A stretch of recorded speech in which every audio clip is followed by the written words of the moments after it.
All right, welcome back to the Relationship Comeback Podcast. This is episode 11, and you know how we do it at Utah Tech. We do it big, and today we have a very amazing professor coming on today, Professor Stein. Professor Stein, tell all of our millions of fans, tell them what's up. Millions of fans. Oh boy, it's a lot of pressure. Well, yeah. So my full title is Dr. James B. Stein. As I tell my students, I always go by James. I am now an associate professor at Utah Tech in the communication department, and my area of expertise is all about interpersonal communication, specifically romantic relationships. So if you're at Utah Tech and you're taking a course like that, you're probably taking it with me. So that's where I come into it, and my area of research is a little bit more specific than just relationships, but I don't need to bore everyone with my program of research. If it comes up, maybe I'll bring it up. But just know that yeah, I study romantic relationships. I mean, I think it's probably pretty clear I wouldn't have a professor on that I didn't enjoy their course, but I just want to, before diving into it, like my experience with education, I mentioned this with the other professor I'd had on from Utah Tech, like it's just been so up and down. And a lot of the times the down parts come from teachers that I can tell they don't care about us or they don't care about what they're teaching. And one thing that I really appreciate about you was both. Like, well, just for example, one of the classes we had, we did like a whole escape room, and it had everything to do with what we were talking about. And I'm just like most teachers just don't care that much. And it was so refreshing. Again, like I enjoy the course material, something I enjoy, but then on top of that, you can tell that you wanted what's best for us as well as you were willing to try. So I just wanted to thank you for that. And as well as it helped my teaching as well in my high school classes using some of your activities and things like that. So not only is he an expertise in this area, but he really cares about it. And so I'm excited for him to be able to share some of his thoughts with us. Heck yeah. Well, and to be clear, the escape room activity is more of like a me thing, forcing my interests into the classroom. That one is a pet project. But yeah, I think it's important to be passionate, broadly speaking, about the things that you research. And it always makes me sad when I see teachers who aren't super passionate about the area that they teach in. And I don't know, maybe somewhere down the line that'll be me. But for now, I try to be as enthusiastic and motivated as I can. Yeah, well, it makes a big difference. So thank you. Regarding this kind of field of study of interpersonal communication, especially within relationships, kind of what prompted you to maybe shift your focus in studies and research and teaching to that? Was there something that happened, or was it just kind of something that piqued your interest as you were going to college? Kind of how did you get started in that? Yeah, well, so when I was in college, I was pretty directionless. The only thing I knew for sure is that I wanted my major to be communication. And it's just because it was something I was naturally gifted at. I've always been a very good public speaker and a good performer. I thought I was going to get into marketing. And after doing a number of internships in the private sector, I said, "Ooh, I don't know if I want to do this." What really did it for me is I was living in New Jersey at the time, and I didn't want to take the train every morning at 6:30 a.m. to New York City and then every evening back home. Not as glamorous as it looks, in the movies. So after I graduated, I said, "Oh boy, I don't think I want to work in the private sector.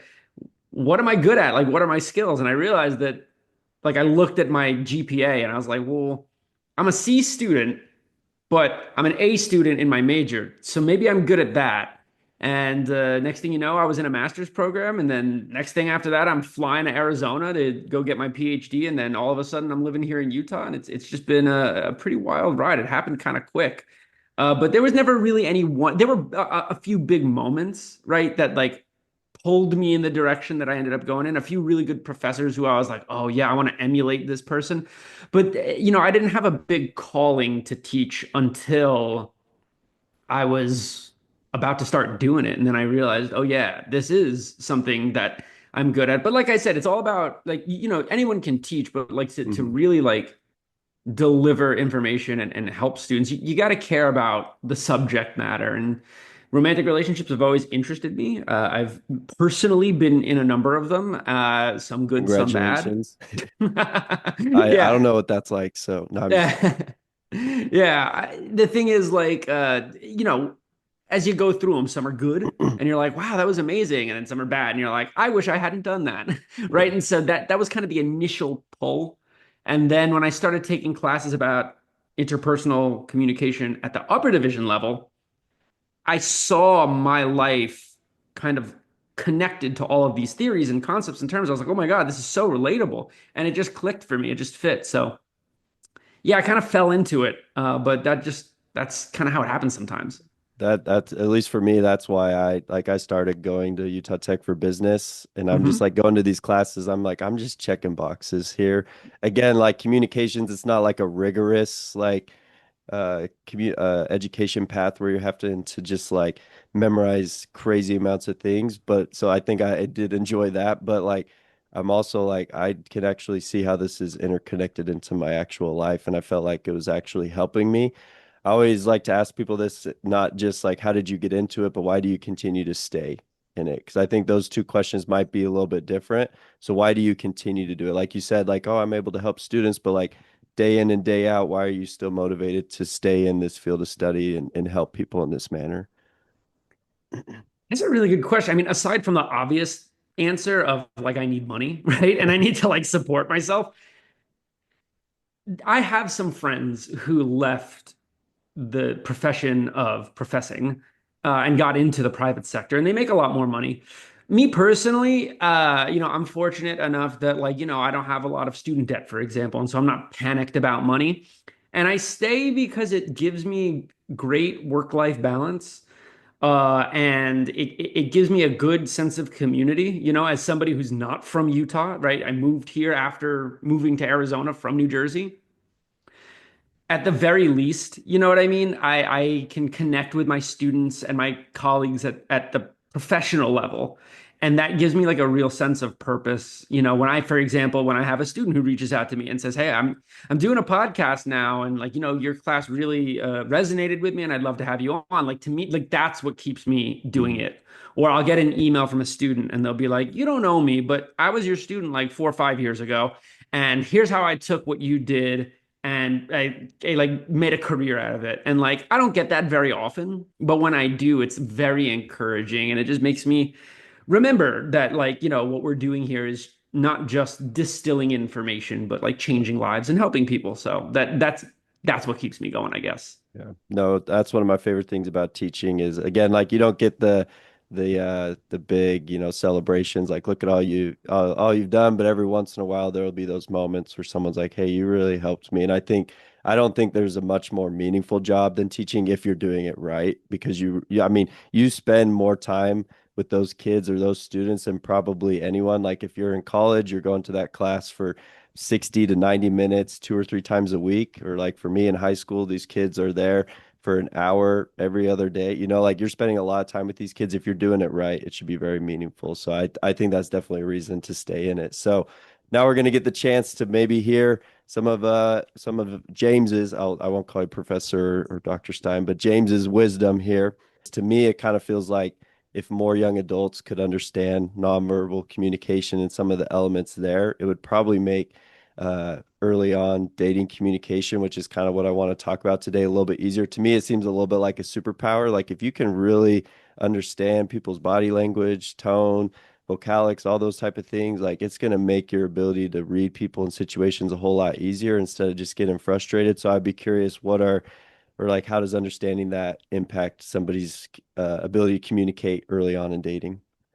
Yeah, well, I think you're totally right. It is definitely a superpower, and as they say, great power comes with great responsibility. And so, the first thing that, and this is something, of course, we talk about in class. The first thing that I always tell people is I say, one, there's no one single behavior that can definitely determine a person's motives or intentions. Mm. So, like for example, I'll see this scrolling on social media. It'll be some jerk and he'll be like, here's 3 ways to know if she's into you. And I'm like, that's okay. Immediate no, because he's promising you something that's just not supported by the data. But what you can do is you can understand how people tend to behave a lot of the time. And that can help guide you through your interactions. And I think this is especially useful for people who, for example, are like on the spectrum, right? And struggle with like understanding social cues and stuff like that. It allows you to compartmentalize things and break it down into a series of observable behaviors that you can connect with human emotions or human intent. And so broadly understanding what these behaviors are is very important. But at the micro level, it's exceedingly important to understand that we can't just watch someone, for example, shrug or look up and to the left and determine that like they're lying, Mm. right? Or we can't just determine that if someone's like making a prolonged eye contact with you, that that immediately means that they want to be in a relationship with you. But it could mean that the interaction is worth pursuing because there's a lot of things that determine that. For example, the way somebody makes eye contact with you, right? We're on a video medium, right? And so if you're on a date with someone, let's say a first date, and their gaze is soft, right? And they're looking into your eyes, that could be good. But if their gaze is firm and harsh and they're looking into your eyes, or if their body is closed off and they're still looking into your eyes, right? So not all eye contact is created equal. And you've got to be able to like absorb the various other cues around you. Anyway, all that to say, it's a very helpful process to determine what direction might I want to take a conversation in on something like a date, especially on a date like a first date where you don't know the other person very well, where you might want to fall back on norms or what we call schema, right? Things in our pathways in our brain that are sort of there already that we can draw from when we are uncertain or anxious or confused or when we don't know what to do. And so a broad knowledge of those types of behaviors are very useful in that regard. I don't know if you want to get into some of the more specifics, but that's my general pitch Yeah, I would for. just be curious, what are some of your cautions with it outside of just saying like one thing means like as someone trying to like get into it, like if you're someone you're like, I'm really struggling with first dates, because that's something I see a lot with my Mm, friends is, you go on hundreds of first dates and maybe a couple of them go to second dates and you're like, man, I'm even myself included, like there's probably something I'm missing or there's something I'm not doing. And so you're curious about this, but what would be some of your cautions to be like, hey, before you go all in on trying to become Sean Spencer from Psych and you're just like reading everybody's mind and whatever, like before you do this, like just be aware of this. I didn't know people were still watching Psych. I I love that show. I thought that that was well before your time. But yeah, no, that's a great point. The first thing I would say is that like at the intrapersonal level, meaning like in terms of you talking yourself up, one really important thing to remember is that one, rejection is normal and it can be very good, right? So if you go on 50 dates and only a couple of people call you back, one really important thing to remember, big picture, is that that experience is happening for a lot of people, Mhm. right? It is, I mean, dating is hard, right? It is hard to find someone who syncs up with you in that way. And so normalizing rejection, right? Normalizing in these days, there's a lot of ghosting that goes on, right? Being okay with it and understanding that sometimes someone just doesn't want to talk to you is a very freeing feeling, right? Because now you're not like constantly texting them back and being like, where are you? Where'd you go? Like, right. And we don't want to do that because then that can come off as obsessive. And anyway, just handling rejection as a normal, ordinary part of life is big. In terms of actually interacting with people, I would say a few things that you really want to look out for are the way that they are positioning their body, right? And so I think this is especially true for men who date women. One of the things you really want to balance is I want to give this person space so that they don't feel like I'm on top of them or trying to Mhm. pressure them into physical contact. And also, I'd like to let them know that I'm interested in perhaps pursuing that physical contact. So, for example, in southern Utah, we have a very unique demographic here, right? The predominant religious group, the LDS folks, a little bit more modest than the bulk of the country, right?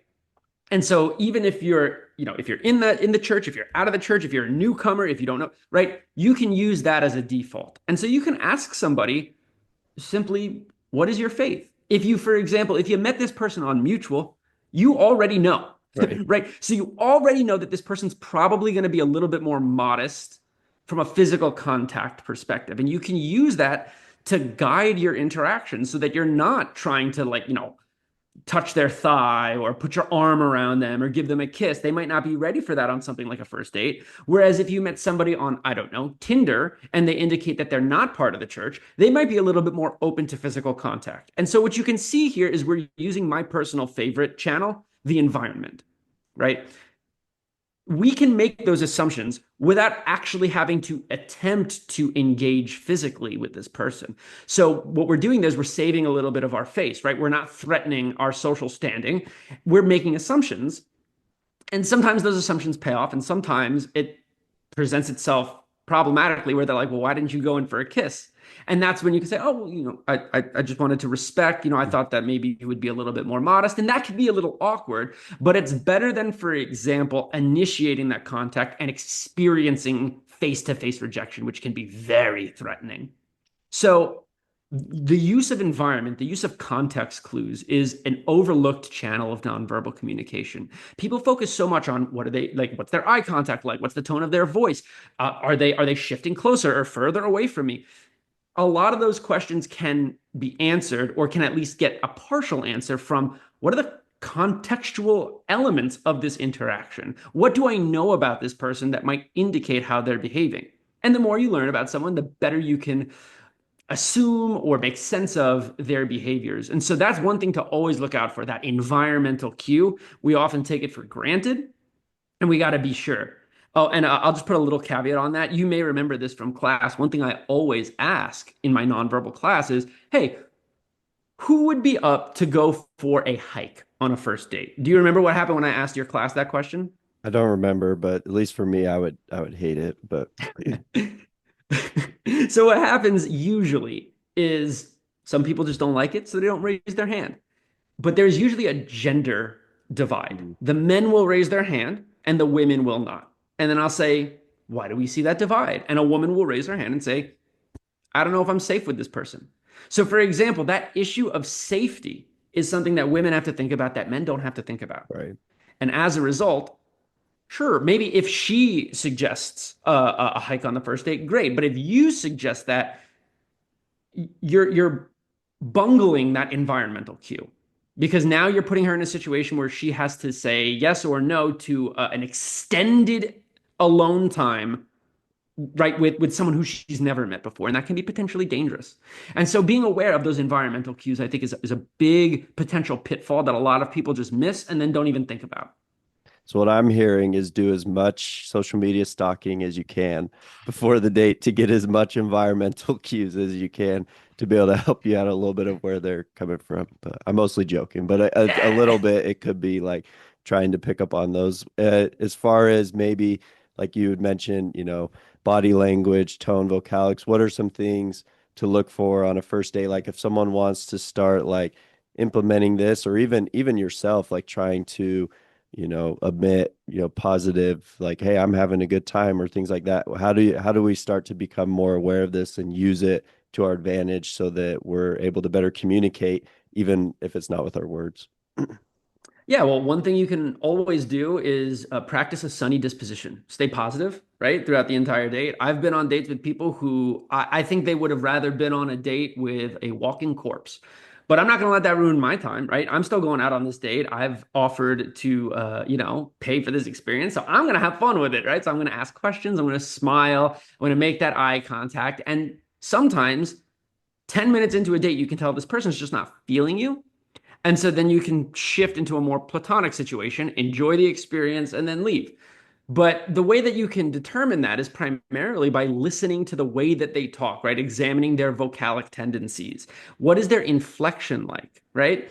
What kind of eye contact are they making? What is their body positioning like? Are they closed off and crossing their arms, or are they more laid back and open and relaxed? And again, no one of those behaviors can tell you exactly what you need to know, but you can take them in together. Another thing that you can do, something that you have a lot more agency over, is you can modulate your own expressions, right? I always tell my students it's useful to do facial exercises in front of the mirror so that you know what you look like when you smile. You can recognize how the muscles in your face feel when you frown or you furrow your brow, because the last thing you want to do is unintentionally communicate that you're uninterested in this person. Mhm. Right. So, especially if you struggle like I do with emotional expression, right? Maybe you feel things pretty well, but you struggle with expressing them.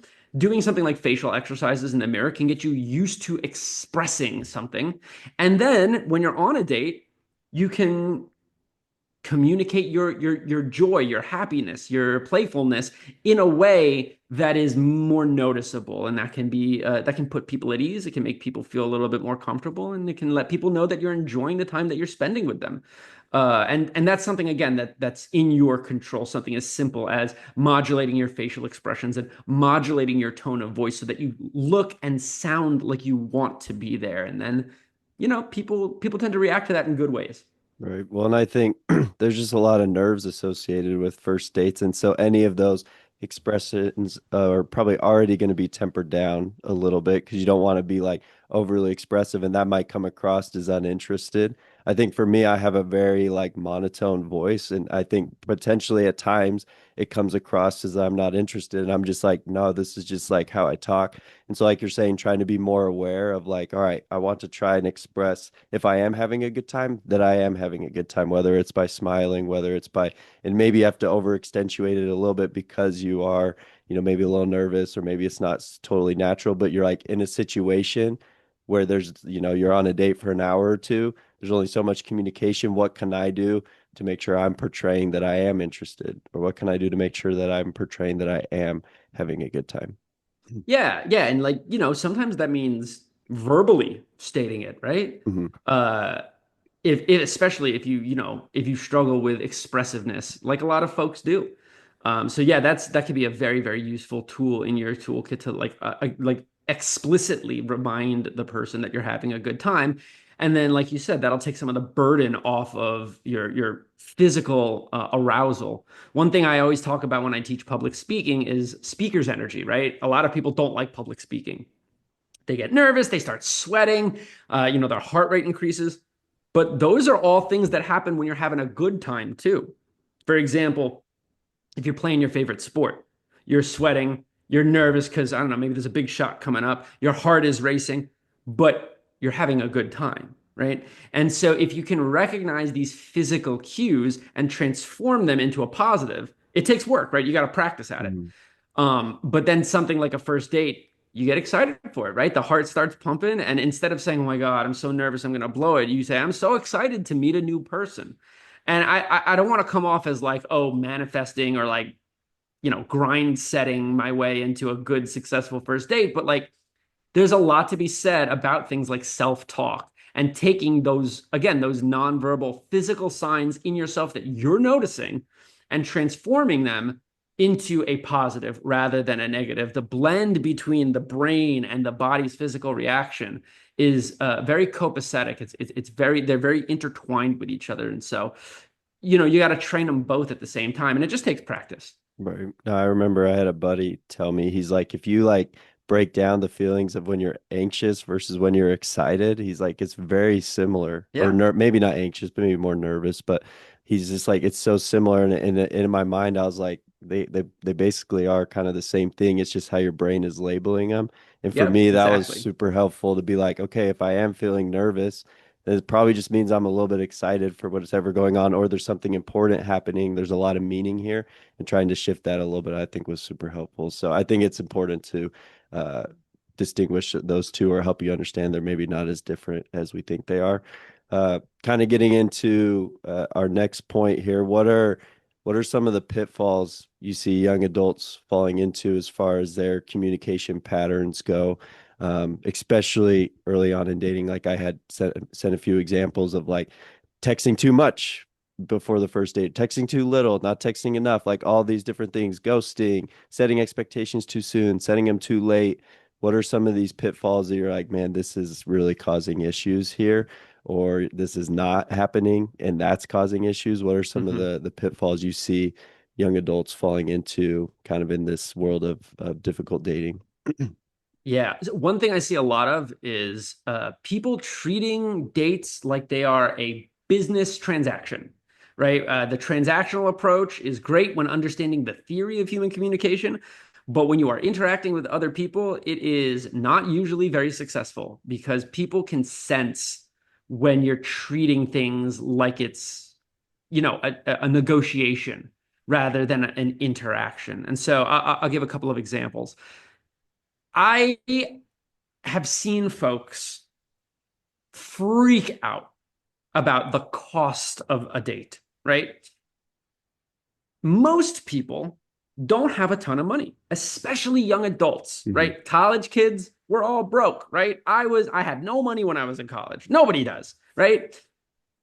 And I think that people get in their heads about, well, if I don't take this person out to like a really nice fancy place, they're going to think I'm a broke boy and that I suck and that I'm not worth dating. They're probably broke too. You know what I mean? They probably don't got it like that either. And so, like, something that can feel very threatening, but is ultimately something that people don't really care about, is just acknowledging that straight up. Right. And instead of being like, oh, I want to take you out to this really nice place where we can get like, a tomahawk steak and a guy will like cover it in gold and then cut it in front of us.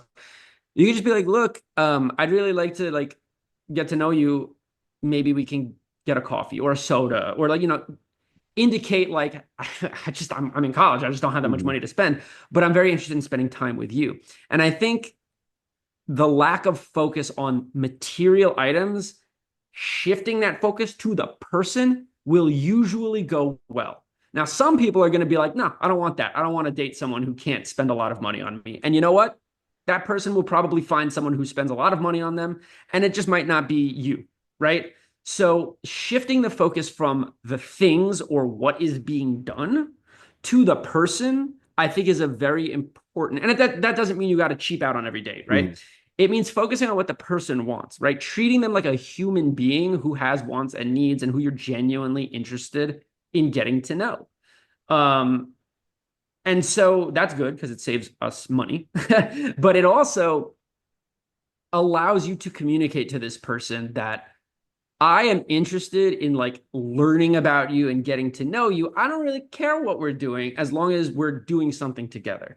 And odds are, if this person is having this conversation with you, they're already interested in you. They already are interested in getting to know you. And so all you can do from there is either it works out or it doesn't work out. And it really shouldn't matter what you are doing. That said, there are a couple of things, like a couple of dates that I would not recommend, like movies are tough because they prevent communication. But Mhm. on the whole, I would definitely avoid treating it like a business transaction. And I would also avoid treating it like a conquest, right? I think especially with men, there's a lot of pressure to engage physically, intimately with especially young women. And I don't think we need to put that much pressure on ourselves as men. I think that if we can take like a genuine interest in learning about this person, it'll probably go a longer way than trying to like be some sort of like slick pickup artist who like knows all the right things to say. You know what I mean? Like you don't want to like present yourself in that fake light just because you think you have to, get a kiss at the end of the night. And if you didn't, it's not a successful date. You just get to know someone, Mhm. right? At any different level. And sometimes it stays platonic and sometimes it becomes romantic. So avoiding the transactional nature and avoiding the conquest element of it all. I think that removes a lot of pressure and it also allows you to focus on the person that you are with, which will usually be to your benefit. What are, because, like for me, like one of the things that I have a hard time with in early on dating is like at some point you gotta like set up a time to Mm. talk or plan it. You gotta figure out a time where you're both available, and that feels so business-like. It's like, hey, here's my, team's calendar. I can fit you in here, here, and here. And it to me, it takes a lot of like I don't know. Is there a way to do that less transactionally to make it more like you're saying, like, hey, I'm genuinely trying to find a time to get to know you? Like, what are some of your tips on trying to help maybe the setup or like the initial, like, hey, we matched on this app, we're trying to figure out a time because it kind of does take the spark away a little bit of like, oh, here's my calendar, and it's like that's not sexy at all. So like, how do we do that maybe in a more like genuine way? Yeah, there's a couple of techniques. One is you can just start listing times that work for you, right? Hey, so yeah, I remember you said you really like going to, I don't know, I'm just gonna make something up. You like really going to Color Me Mine. I like it too. Uh, Thursday at 3, I have a break in between classes. And then they might be like, "Oh, I have class then." And then you can be like, "How about Wednesday at 3?" Right? Um, and in my experience, anecdotally speaking, if somebody has an excuse for every single time you list, this comes to another one of those nonverbal channels that Mhm. people don't pay attention to, chronemics, the use of time. If you keep listing times and somebody keeps having a reason that they can't meet, it might be an indication that they're not interested and that they're just being polite. People who want to see you will prioritize you.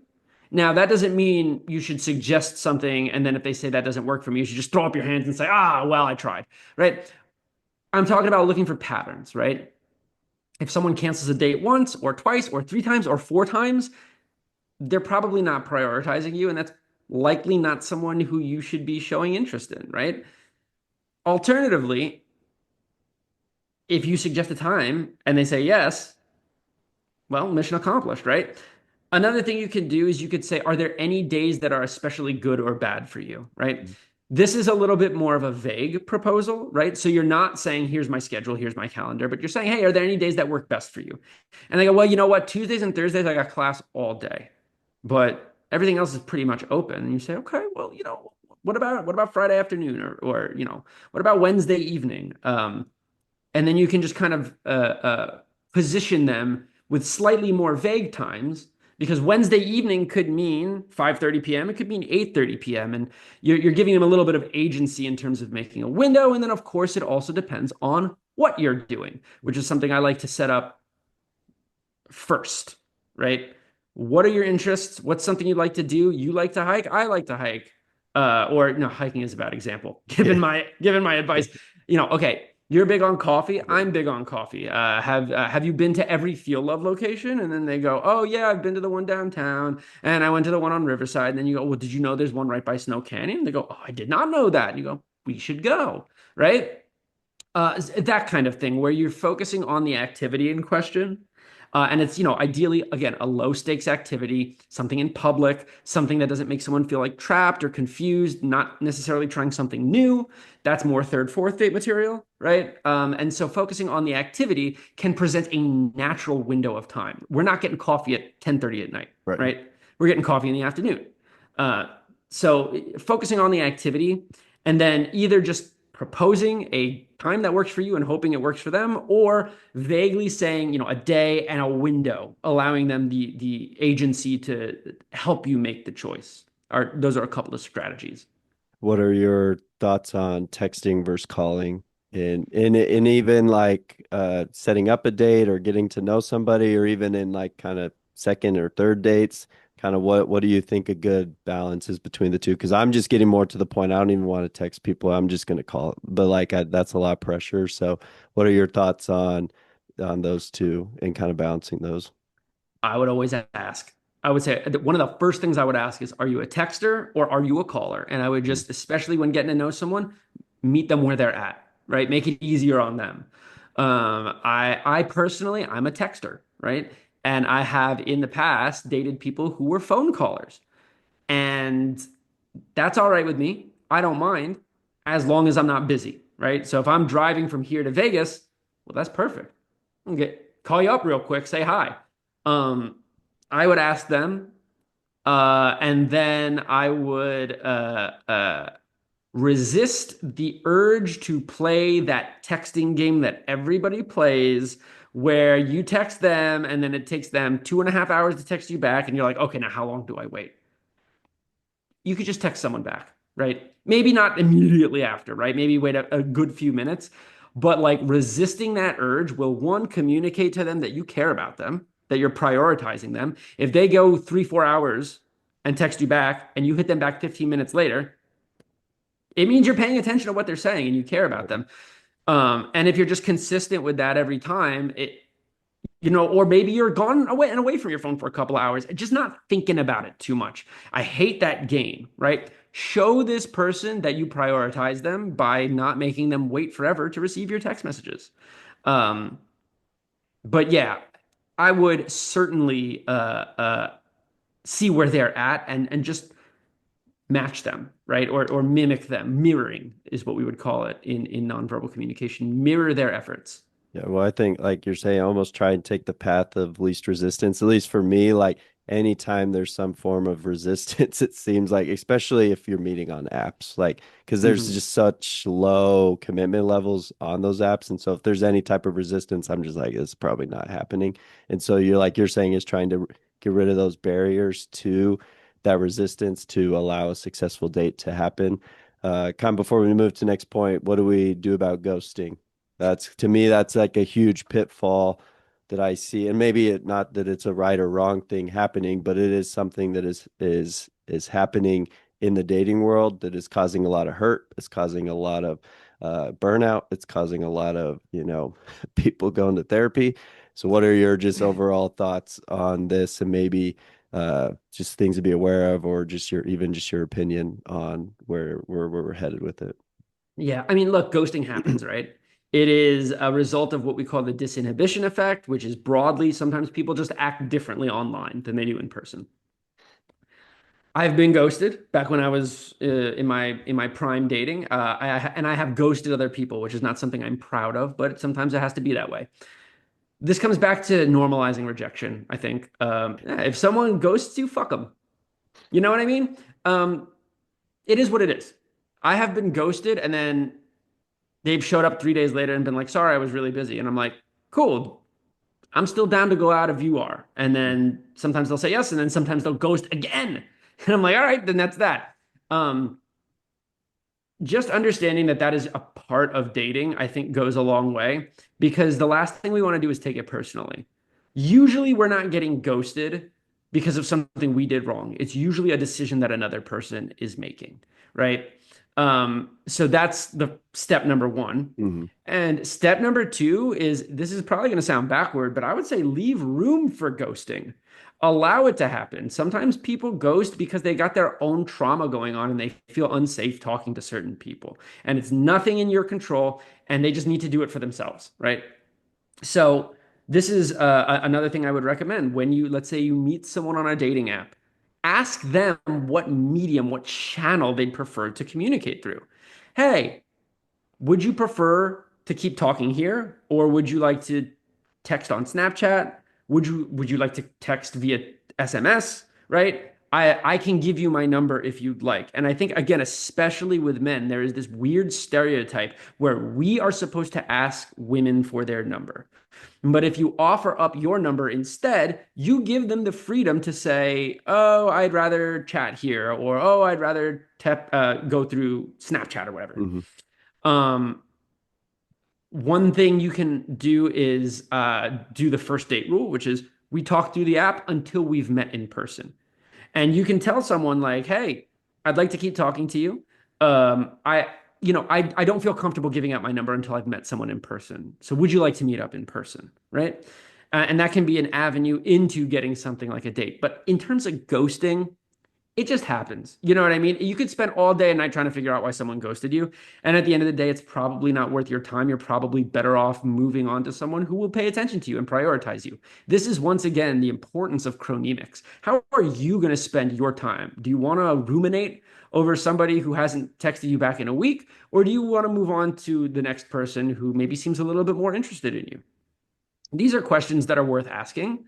And sometimes somebody might be worth chasing a little bit more, but it's also worth knowing when to stop pursuing, right?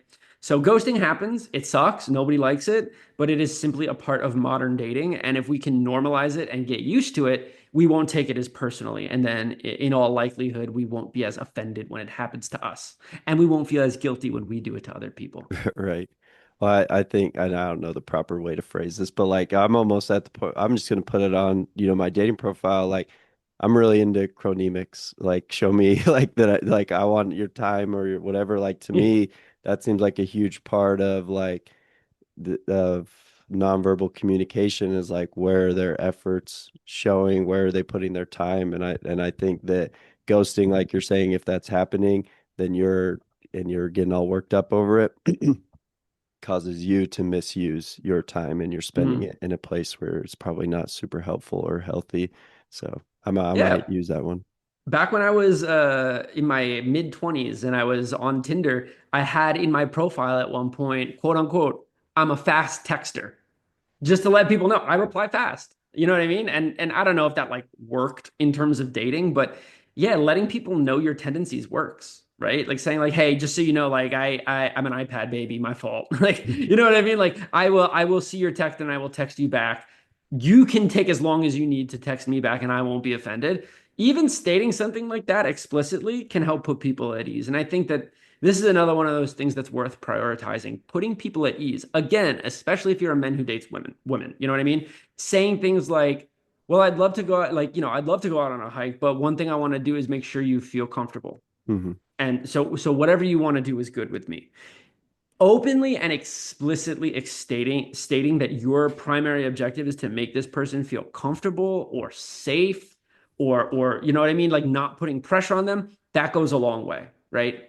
Instead of being like, oh, well, it would be so much more fun if we did this. Whatever makes you feel comfortable. How do you like? Are you comfortable with meeting up here? Are you comfortable with going out for a drink? Are you comfortable with going out for a hike? That word, using the word comfortable, right, can help a lot because it lets people know, again, what you prioritize.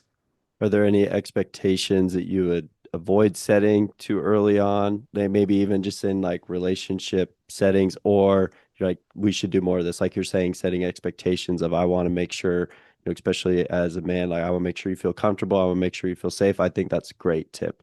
Are there any other tips of to-dos, or are there any things you're like, we probably should stop doing this too soon? Yeah, well, I'm a big fan of expectations. I Mhm. like setting them up, especially explicit expectations, right?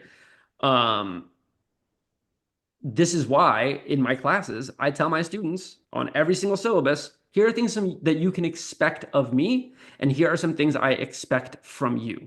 I actually am eliminating that part of my syllabus. I'm replacing it with something else, but that's not the point. The point is, I like setting expectations because then if something goes wrong, we all know that something went wrong, right? And so when it comes to dating, you know, I expect conversation. I expect a good time. I don't expect sexual interaction, right? I will take intimate contact if I get it, but I don't expect it. And so therefore, when I go out with somebody, I don't have that. That's not even like really a thought in my mind. I'm not even Mhm. thinking about it. It's not even there for me. And I think that that can often come off as quite confident, right? Somebody who is very clearly just there to enjoy the experience is going to come off as much more relaxed and much more enjoyable to be around than somebody who feels like I'm on a date. I need to, right? Like we don't want to put all that pressure on ourselves. That said, setting expectations is a good idea, even if it's something as simple as yeah, I'm down to go out at 3. I have something going on at 5, so I'm only available for about an hour, hour and a half. Is that okay? Right? So again, letting them know, hey, this is how long I expect to be out, right? Or if you're going out to eat, and let's say you do have some extra money, you're like, well, I've always wanted to get this, so like we can get like a really cool meal if you want to. Like setting that expectation gives people something to look forward to. Mhm. Yeah, no, at least for me, like anytime I feel kind of dissonance in a relationship, it to me, it usually boils back down to a failed expectation, at least whether it was made up or whether it was verbalized. And so for me, I try and make sure that I'm setting expectations and again, is there any way to do it like I don't the only word that I can is there any way to do it sexy? Like, is there any way to do it that it again it doesn't feel like, hey, here's my expectations for blah blah blah blah blah blah. Like is there any way to do this in a more normal, natural way that feels genuine, that feels like, hey, I care about you or this potential relationship? Is there any tips you'd give on trying to do that in a more, you know, this isn't a business thing. I'm trying to make sure I'm setting us up for a potential successful relationship or date. Yeah, I mean, a lot of it depends on the subject at hand, right? So if you're talking about sex, for example, expectations, explicit expectations, they're going to be real important, right? So for example, again, if we take the predominant culture here, people are a little bit less sex oriented here, right? And so setting that expectation clearly, or, especially if you're a man who dates women, allowing them to set the expectation, right? And sometimes that just involves direct questioning, Hmm. right? And being like, so, for example, I noticed that you are part of the LDS church. can you talk to me about your stance on intimacy? Right. And that is kind of awkward, but you're going to get the information that you need. And so if you're somebody who's looking for casual dating and sex, and this person's like, well, I believe in the importance of saving sex till marriage. Okay. Maybe that's not the right person to date then. But the last thing we want to do, again, is treat it like, oh, I can get them to change their expectations regarding sex. That is predatory behavior, and we want to avoid that for sure. So it depends, right? But if it's something like, how many dates until we're exclusive? Well, that would be worth knowing, right? And so you could just ask somebody, tell me about your dating style. Do you like to date Hmm. multiple people at once? Are you a bit more monogamous? Um, and you can offer up your stance on it first, right? But yeah, that's the kind of thing where it's like it's an explicit question, and it's not, I wouldn't necessarily call it sexy to do that sort of thing, but I would say that it is definitely transparent and it is open, and I think it goes a longer way than more folks give it credit for in terms of making people feel safe and comfortable. Because if someone says, yeah, I typically just date one person at a time, now you know where they stand Right. and you can meet them where they're at. And you could say, great, that's cool. I'm down with that, and I'd like to get to know you more. Or you can be like, not my vibe, my bad, right? Right. And then you're moving on. So question asking is a great way to set expectations. Obviously, there's a line to walk, right? You don't want to ask a million questions like that on day one, so you do have to go with the flow a little bit, right? But again, lean back on norms, right? Lean back on what you know about dating broadly. That can often help, and let this person tell you what they're into, and then adapt, adapt to what they're into. And that'll also show that you're capable of altering your state of mind and your perspectives in a way that caters to them. And people typically like that. And I mentioned this on a previous episode, but one of the things I'll do on dating apps that I saw on, I don't use all of his stuff, but he's like one of those wingman guys that try to help you be super smooth on Instagram. But one of his lines is like, "What are you looking for on here?" And I love that question, especially on a dating app, because it allows you to set that expectation pretty early on, and it allows you to be like, hey, are they looking for a hookup or are they looking to go on dates and try and find someone? To me, that's been a really helpful question of trying to it's a question that also sets expectations. And to me, that feels more natural than just being like, hey, here's what I'm looking for. Do you vibe with that? And it's like that maybe is not the best way. Like you're saying, asking them first, and then either you match that energy or it's something that you're like, this probably isn't going to be for the best. Yeah, well, what you definitely don't want to do is hop on a dating app and being like looking for a wife and kids. Like Yeah. that's gonna like right that is an expectation violation.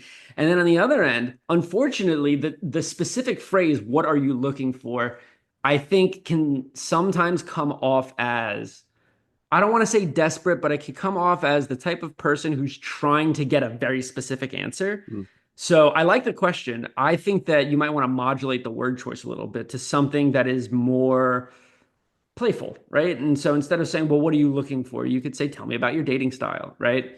Or like, I don't know, just like making fun of dating in general, right? And being like, oh, here I am again, right? Like on another app. Boy, sure, I sure hope it works this time. Like, you know what I mean? Play off of their vibe, you know? Um, I think that if you hop on and ask someone, what are you looking for? You run the risk of communicating to them that you might be looking for something, and then they're going to start making assumptions that you might not want them to make. So, yeah, I like tell me your dating style a Mm. little bit more because it allows for I think it puts a little bit less pressure on them, right? Tell me about your dating style. Do you like to date multiple people at once? Do you find that you're quick to jump into relationships? That kind of thing. No, I like that refinement. It's a little less pressure filled. Again, anything you can do to try and take that pressure out of it is probably a good thing to do, and it allows them to kind of take the lead on how many expectations or how many uh things about my dating style do I want to share, and then you can kind of feel it out from there of like, oh, okay, like I vibe with that, or that's something I'm not necessarily into.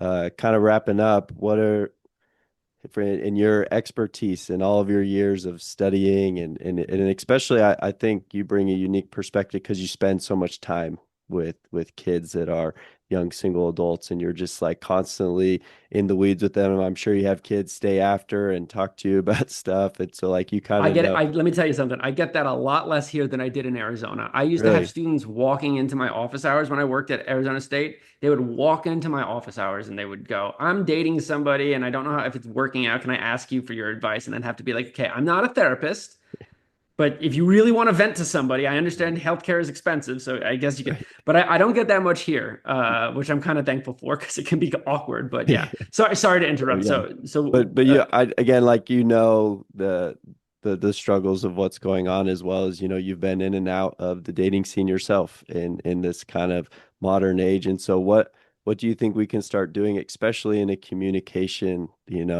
sphere of things, to start to make Mhm. this a more healthy environment where, like you're saying, hopefully I don't need to go and get healthcare because of the dating experiences that I'm having. Like what can we start to do to maybe make this a more healthy environment? Because to me, that's the point of this whole podcast is just try and start a conversation to make it a healthy environment for everybody involved. Because I'm so sick of myself and my friends or family members. Just like you can just tell this is not good for them to continue to be in this. So what can I do to change that? So if you were in charge, the president of the dating world, what would be some of the changes you'd make or things that you're like, we need to start doing this and things like that? Yeah, there's a few as president of dating world. There's probably a few policies I'd implement. A big one would just be the importance of like reciprocity and listening, right? So, for example, never ask someone a question that you wouldn't want to answer yourself. One question I see so much on like all the worst sides of social media is men will ask women questions like, "What's your body count?" Which is a question that you want to stay so far away from. One, because it's genuinely none of your business, but two, because like women specifically are on the lookout for men who ask questions like that. And if you ask a question like that, you're cooked. It's over.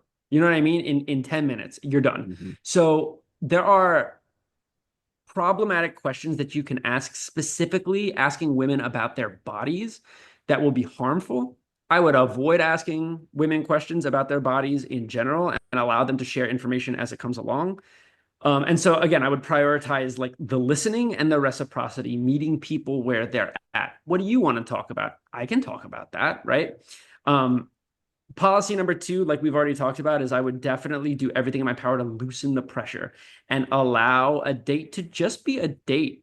You know, um, there is no secret combination that works on every single person you're trying to date. You got to just like genuinely learn about them and get to know them and accept when you're not a great match with someone, even if they're super hot. You know what I mean? Um, and then I think the third one that I would probably implement, aside from normalizing rejection, I think that that's a big one.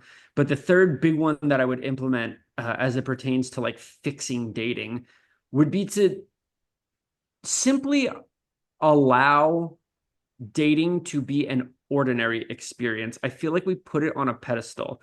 When we have a date, we treat it like a contest we've won.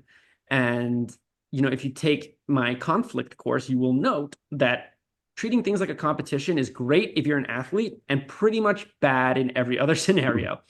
So treating it like a game, treating it like a competition, treating it like something you have won or earned, those are all behaviors I would stay away from because it's just a person. You know what I mean? Like it is a person who ideally you want to get to know and enjoy your time with. I can't tell you, unfortunately, how many men in my life I know who just don't like women but want to date women. And I'm like, well, why do you want to date women if you don't like them? And they go, because I think they're hot. And I'm like, okay, well, you don't want to date women. You want to sleep with women. And that's something that there is a group of people out there more than willing to do. And this is where the expectations come into play, right? Hmm. But yeah, I would search for someone whose company and presence you enjoy, as well as somebody who is attractive to you. And as we talk about nonverbal calm, attraction comes in many different forms: physical, sexual, social, and a whole gauntlet, right? So normalize liking the person that you're dating would be my final policy. Yeah, no, I think at least one theme that I'm getting from this is dating might not be sexy. Maybe it's not supposed to be. We're trying to normalize it. There's a, Maybe oh no, there's a part, there's normalize it definitely a being part. normal. There's a part where it is sexy. There's a part where it is sexy, but right out of the jump, almost never. Sometimes you meet somebody who's very hot Mhm. and they are like a horny little gremlin, and so are you, and right, and you just start having sexual conversations immediately. But yeah, a lot of the initial part of dating is just being like, do I even like this person? Can I tolerate them? Because like, how are you going to find someone sexy if you don't, if you're not into them Right. in any regard, right? Normalize normal dating. Like Yeah, it's okay normalize. for it to be normal.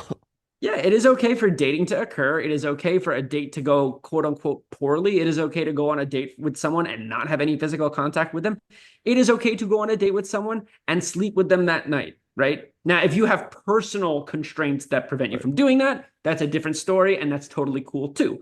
But the point is that dates come in many different shapes and sizes. And when we try to like stuff them into one category of living, that's where we can do damage. And that's where we can, you're right. So expectations are good, and is also good to be fluid and to treat dating like just a normal part of life. I would love your thoughts and on any Utah specific one. And you can be as open or honest as you want. Like I'm not going to get my feelings hurt because to me, I'm just like I want the honest truth about because again, I think there is a difficulty in Utah that's different than anywhere else because of the religious pressure that is attached to dating. And so I mean like you get onto Provo, TikTok dating stories, and it is just like a it is like wild. I'm like, how in the world is this like reality? What would be if you were the mayor of Utah, Church of Jesus Christ of Latter-day Saints dating? What from an outside observer, Yeah. any changes that you're like, man, y'all are missing the point on this one, or you need to Yes. start doing this? I would just love your quick thoughts on that. I got one big one. Stop getting married so quickly. Just stop. Just stop getting married so quickly. I cannot tell you how many times I'll meet someone, I'll be teaching a freshman class, and I'll be like, "Hi there, introduce yourself." And someone will be like, "My name is Brinley. I turn 18 next week. I'm getting married next month." I'm going to tell you this.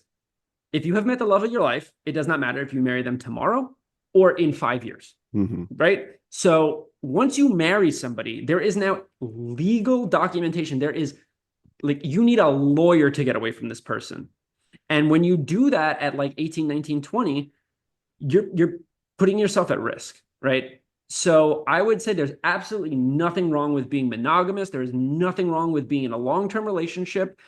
I would say stop getting married so early. It's just not good for anyone. And I just don't know too many 19-year-olds who are like desperate for the tax breaks that come with marriage, you know? So like I would say if you're gonna be with this person, right? And don't fall victim to this idea of, oh, the relationship is not real unless we get married. The relationship is as real as you and your partner make it. That would be my recommendation. Because I'm not talking about like, the religion per se. I'm talking about people, like what's Right. best for people. And marriage can be a very good thing, both financially and in terms of like security. It can make you feel closer to this person. You get to celebrate this person. Um, and yeah, I would say if you fall in love with someone at 20, what do you care if you don't get married till 26, 27? What do you care? You know what I mean? Or 30, who knows? I would ease up on that desire to get married, because the last thing you want to do is get married to someone, have children with them, and then you turn around, you're 28, and you're like, wait, I don't even like this person. And now there's other lives at stake. So I would say there's nothing wrong with getting married. Right. Just don't rush into it. Yeah, no, and I think that pressure, again, you hear the stories of, I met somebody 3 weeks ago, and now we're engaged and we're getting married, and again, even if you're not expecting that, I think if you're dating in a culture where that's happening more frequently, then I mean, it might Yes. not be common, but that's in the back of both y'all's minds. Yep. That's in the back of that's in you're like this I guess technically could happen because we live in a place where it does, and that's probably just not a helpful mindset to have anywhere in your headspace. If that does happen, whatever, great. But like Mhm. if you're expecting that, or even, that this could be a possibility, that just I'm sure it just adds so much pressure to any situation for both people of like, oh man, this is kind of like we got to figure this out soon. But like you're saying, if I find my person, if it's right, we'll figure out we'll get married at some point. There's no need to like get married here in 2 or 3 weeks. Exactly. Yeah, that's kind of the point that I'm trying to make, right? You don't want that pressure, and you're totally right that, when you're in this sort of environment, you run the risk of seeing, well, everyone around me is getting married. I'm 22 and all of my friends are married. And so there's a time to fall back on norms and then there's a time to do what's best for you. And that balance is important. So that would be, in a vacuum, that would be my advice. Don't rush the marriage. Marriage can happen whenever you need it to happen. It does not need to happen 2 weeks after your Trailblazers orientation, right? I like that. Well, thank you again for spending some time with us, giving us your professional thoughts and opinions on this crazy world. And again, it's super meaningful to me to have these conversations. So I appreciate you providing me the opportunity to do that and sharing some incredible wisdom and things like that. If somebody does have a question, do you have like a professor email or anything that you'd be willing to give out or anything like that? If somebody has a question or anything like that, would you be comfortable with that or not really? Yeah, no, I mean, like, look, if for example, if a student has a question about anything that we've talked about today, they can email me. It's my first name, James dot Stein, my last name, James dot Stein at utahtech.edu. Um, and yeah, that's really the only capacity in which I'm available. But yeah, if anyone is just interested in learning more about the science of relationships, or even if there's students listening to this being like, "Whoa, who's this guy, and how do I take his class?" Mhm. You drop me a line, and I'll get back to you. Okay, sounds good. Well, thank you so much. This has been episode 11, where we're learning to become the one so we can attract the one. We'll see y'all next time. All right, take care.